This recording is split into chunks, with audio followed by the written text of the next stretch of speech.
Welcome back to A Moment in History. I'm Seth Udinsky. Well, as we study history, it's important to understand the big picture of the historical narrative.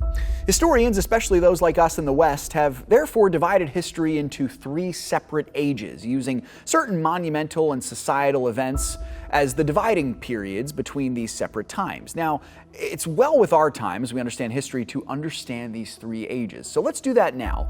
Let's make sense of and have a better idea of the events of the world in the following ages. That would be the ancient world, the medieval world, and the modern world. Now, we need to clear something up right off the bat.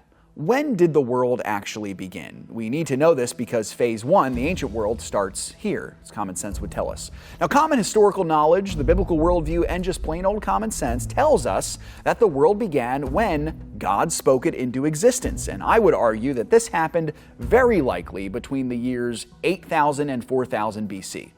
The ancient world lasted, therefore, from the start of the world through the Mesopotamian and Egyptian empires into the Old Testament era of the 2nd and 1st millennium BC and through the Greco-Roman empires in the late 1st millennium. Now, in the ancient world, we see the rise and fall of various Near Eastern civilizations going all the way from Mesopotamia to Rome. Speaking of Rome, that's really the hinge point between the ancient and the medieval worlds. With the rise of Christendom in the 4th, 5th, and 6th centuries AD throughout the empire, coupled with the downfall of the Western Empire in 476, we see the transition to phase two, the medieval world. Now, in the medieval world, we see a continuation of the emphasis on religion, particularly Christianity, in the West. This is really the age of Christendom. We see the rise of the church, the rise of feudalism, the formation of kingdoms, the rise of Islam, the wars of religion in the Crusades, and the strife between church and state.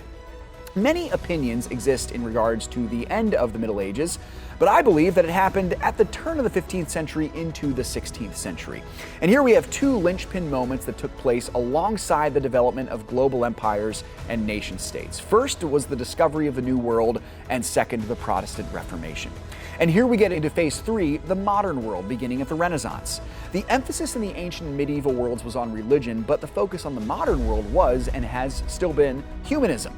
We see this in the Renaissance, the Enlightenment, the rise of 19th century secular movements such as Darwinism, and then the development of the 20th and 21st century postmodernism that we sadly still live in today. So there you have it, the three stages of world history.